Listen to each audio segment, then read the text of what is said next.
ओम शांति। आध्यात्मिक विश्वविद्यालय द्वारा प्रस्तुत भागवत भाग 2।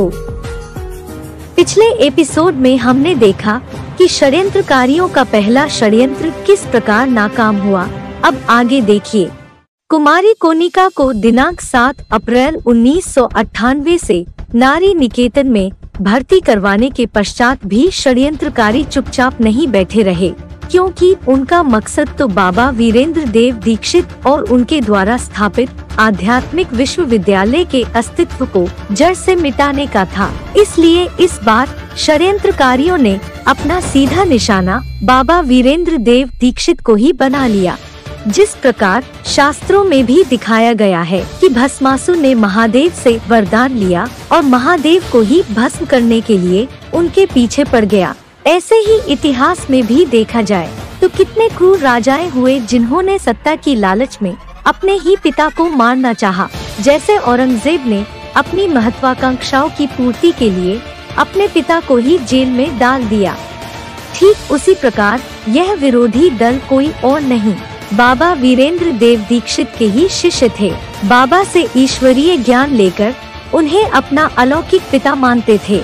ये बात उन्होंने निश्चय पत्रों में लिखकर स्वीकार भी की है।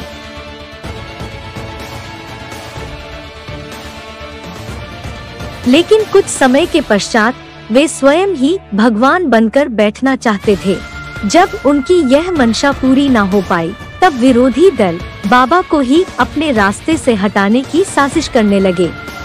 अतः षड्यंत्रकारियों ने अपनी घृणित मानसिकता की पूर्ति के लिए धन बल और जन बल की सहायता से बिजली विभाग द्वारा स्थानीय पुलिस वालों से मिली भगत कर कंपिल स्थित आध्यात्मिक विश्वविद्यालय पर हमला कर दिया। जैसे प्राचीन काल में ऋषि मुनि यज्ञ किया करते थे और असुर उसमें विघ्न डालते थे, वैसे ही मानवीय वेश धारण कर असुरों की तरह आए पुलिस अधिकारियों ने अचानक ही दिनांक 16 अप्रैल 1998 को देश के अनेक राज्यों से आई हुई कन्याओं माताओं से भरे पूरे विद्यालय पर आक्रमण कर दिया। अर्थात विद्यालय द्वारा बिजली बिल अदा करने के बावजूद भी 16 अप्रैल 1998 को प्रातः 9 बजे बिजली कट कर दी गई और उसी दिन दोपहर को कंपिल, कायमगंज, शमशाबाद थाने की पुलिस बलों ने ट्रक भर पीएससी फोर्स लेकर बिना किसी पूर्व नोटिस दिए बिजली चोरी के झूठे आरोप में आध्यात्मिक विश्वविद्यालय पर छापा मार दिया। उनका यह बहाना रहा कि बाबा द्वारा बिजली की चोरी की गई है। उत्तर प्रदेश के जिला फर्रुखाबाद में स्थित कंपिल गांव एक ऐसा तीर्थ स्थान है जिसके लिए कहा जाता है कंपिला सदृशं तीर्थ नास्ति भूमंडले क्वचित, अर्थात कंपिल के समान भूमंडल पर अन्य कोई तीर्थ नहीं। यह ग्राम वास्तव में ऐतिहासिक व पौराणिक दृष्टि से बहुत महत्वपूर्ण है। शास्त्रों में दिखाया गया है कांपिल्य नगर में पांडवों ने लंबे समय तक गुप्तवास किया। यहाँ ही पांचाल नरेश द्रुपद की पुत्री द्रौपदी का जन्म हुआ, ऐसा माना जाता है। इस नगरी का महत्व आदि देश के रूप में होने से कांपिल्य को भी ज्ञान तीर्थ और सिद्ध भूमि माना गया है। लेकिन एक प्रसिद्ध तीर्थ स्थल होने के बावजूद भी यहाँ कोई खास विकास नहीं हो पाया है। इस गांव में आज से 22 वर्ष पूर्व 99% घरों में मीटर लगे हुए नहीं थे। और तो और आध्यात्मिक विद्यालय द्वारा बिजली विभाग को मीटर की आपूर्ति के लिए दिए गए अनुरोध पत्र के साथ साथ उस समय के भुगतान किए गए बिल आज भी साक्ष्य के रूप में मौजूद हैं।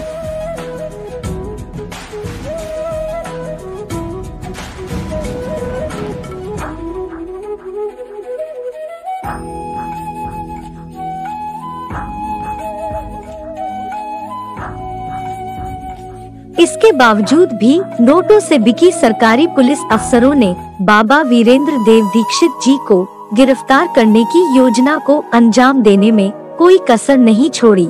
बिना वारंट दिखाए ही अंदर घुस गए तथा बुजुर्ग महिलाओं सहित कन्याओं के ऊपर लाठी चार्ज की गई।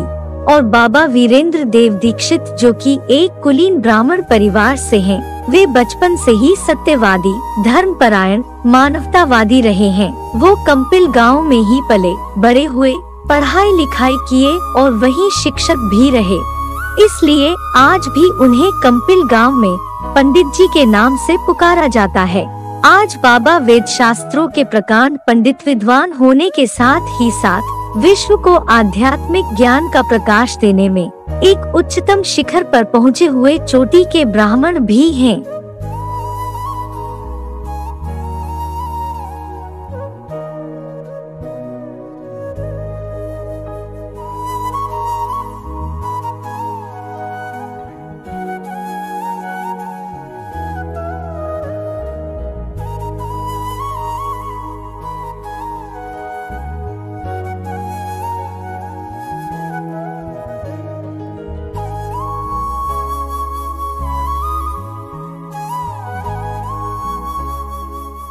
सर्वे भवन्तु सुखिनः, सर्वे सन्तु निरामया।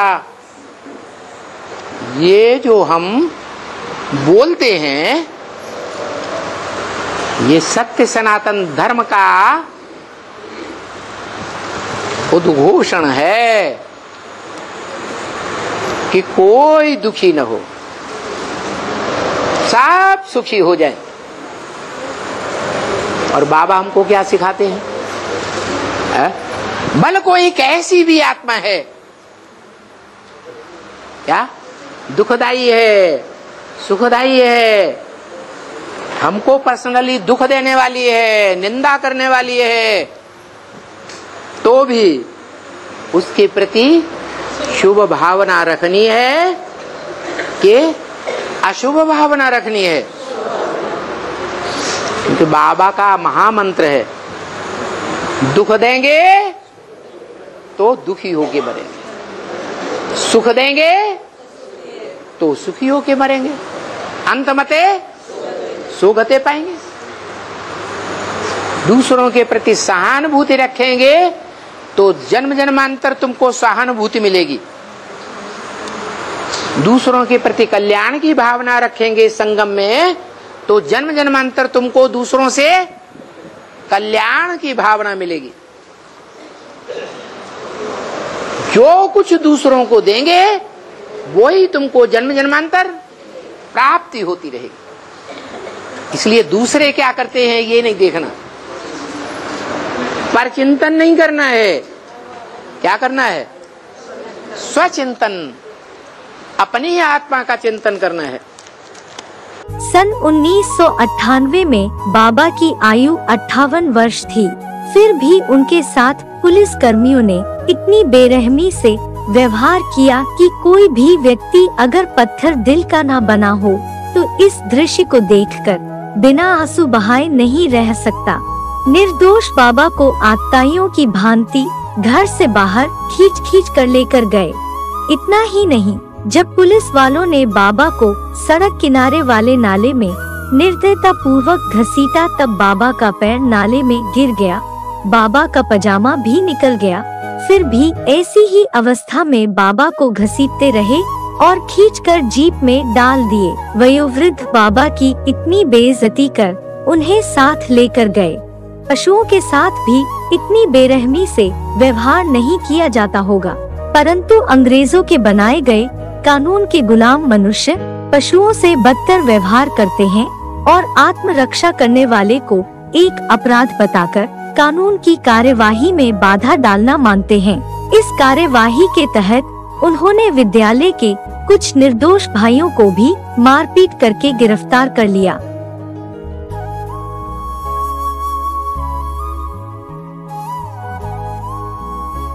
कोई भी धार्मिक स्थलों में छापा मारने से पहले कई कार्यवाहियां की जाती होंगी, उनके साक्ष्य रखे जाते हैं और सोच समझकर कदम उठाया जाता है।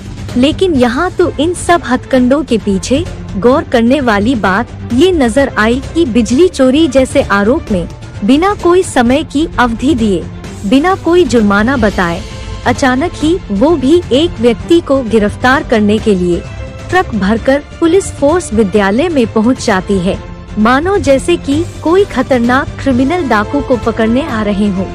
इन सब घटनाओं से स्पष्ट हो रहा है कि ये सब बाबा वीरेंद्र देव दीक्षित जी के साथ व्यक्तिगत द्वेष और रंजिश के कारण ही कराया गया था और इस घृणित कृत्य को अंजाम देने में सबसे मुख्य भूमिका निभाई 10 षड्यंत्रकारियों में से दिल्ली के किरण बेदी द्वारा सस्पेंड किए गए CID कांस्टेबल अशोक पाहुजा ने, जो कि 1976 से ही बाबा का विरोध कर रहे थे।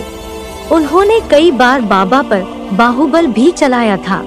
वे केस के दौरान बार बार कंपिल आना जाना करते रहे एवं विद्यालय में रह रही कन्याओं माताओं को फोन करके तंग करते थे और ये सब कारनामे करने के लिए अशोक पाहुजा को धन का पूरा सहयोग मिलता रहा विरोधी पार्टी से।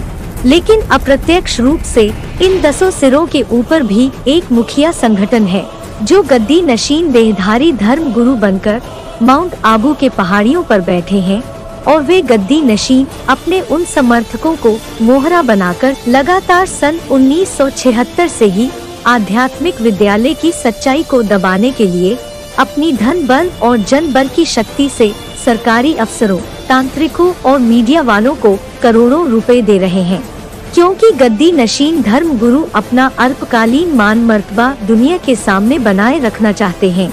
इसी की यादगार शास्त्रों में पांडव और कौरवों को दिखाया गया है। धृतराष्ट्र और उनके पुत्र कौरवों ने चालाकी से अन्याय पूर्वक पंडा पुत्र पांडवों की सारी धन संपत्ति हड़प ली और पांडवों को देश निकाला दे दिया। लाक्षागृह जैसे कितने सारे षड्यंत्र पांडवों के साथ किए गए। इतिहास भी इस बात का गवाह है कि ऐसे गद्दारों के कारण ही भारत की हार होती आई है। बाबा को पहले जेल में टाइगर नाम के गुंडे के साथ बाहर की बैरक में डाल दिया था और षड्यंत्रकारियों ने बाबा को जान से मारने के लिए उस टाइगर नाम के गुंडे को 70,000 की सुपारी भी दी थी। लेकिन कहते हैं ना, जाको राखे साइया मार सके ना कोई, बाल ना बाका कर सके जो जग वैरी होए। जिसके रथ का सारथी स्वयं भगवान हो, वो उस रथ की रक्षा कैसे भी कर ही लेगा। जो शास्त्रों में भी सुप्रसिद्ध है, अर्जुन की रक्षा स्वयं भगवान सारथी बनकर कर रहे थे। उस रात टाइगर बाबा को मारने ही वाला था, लेकिन उसी दिन पुलिस अधिकारी ने बाबा को अंदर की बैरक में डाल दिया और इस प्रकार टाइगर बाबा को मारने में असफल हो गया। उस समय षड्यंत्रकारी बाबा को मार तो नहीं पाए, किंतु बाबा के व्यक्तित्व को समाज के सामने खराब करने में सफल हुए। वैसे भी जब वक्त करवट लेता है तो शेर को भी कुत्ते घेर लेते हैं, लेकिन कुत्ते सिर्फ भौंक सकते हैं। और तभी से विरोधी दल अखबार, पत्रिकाओं, मीडिया द्वारा बाबा की धुआंधार ग्लानि करने लगे ताकि बाबा की छवि दुनिया के सामने पूरी तरह खराब हो जाए। लेकिन आश्चर्य की बात तो देखिए कि उस समय बाबा की इतनी ग्लानि हो रही थी और बाबा जेल में भी थे, फिर भी आध्यात्मिक ज्ञान का लाभ लेने के लिए देश विदेश से जिज्ञासु निरंतर आते रहे और बाबा से मिलने की चाह में जेल में भी मिलने चले गए। बाबा के कुछ शिष्यों ने बाबा से कहा कि पैसे देकर आपको जेल से निकाल देंगे, लेकिन सच्चाई की राह पर चल रहे बाबा वीरेंद्र देव दीक्षित जी ने ऐसा करने से इनकार कर दिया, क्योंकि बाबा जानते थे कि विजय तो आखिर सत्य की ही होनी है। इसलिए बाबा धर्म के मार्ग पर डटे रहे और न ही बाबा ने अपने विरोधियों से कोई बदला लेने की भावना रखी, क्योंकि बुद्धिमान लोग निंदा या ग्लानि को हृदय पर नहीं रखते हैं, आगे बढ़ते रहते हैं।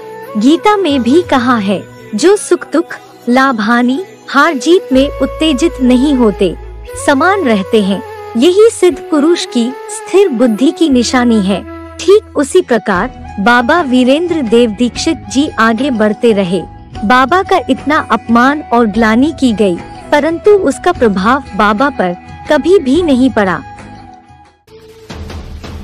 अंततः बेल याचिका संख्या 601/98 के उत्तर में माननीय न्यायाधीश बिंद्रा प्रसाद ने कहा, इन परिस्थितियों में बाबा वीरेंद्र देव दीक्षित द्वारा बिजली की चोरी का कोई प्रत्यक्ष साक्ष्य नहीं है, अतः याचिकाकर्ता बेल मंजूर करवाने के लिए योग्य है।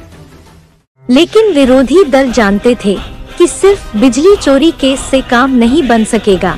इसलिए बिजली चोरी और पुलिस मारपीट का केस लगाकर बाबा को कंपिल थाने की हवालात में डाल दिया और साथ ही साथ बाबा वीरेंद्र देव दीक्षित जी के ऊपर रेप केस भी लगा दिए ताकि बाबा जीवन भर जेल में ही सड़ते रहें। लेकिन उन परिस्थितियों का भी बाबा ने कैसे निडरता से सामना किया और जेल से बाहर आए और किस प्रकार एक बार फिर झूठ को सच के सामने झुकना ही पड़ा, उसे अगले एपिसोड में देखिए।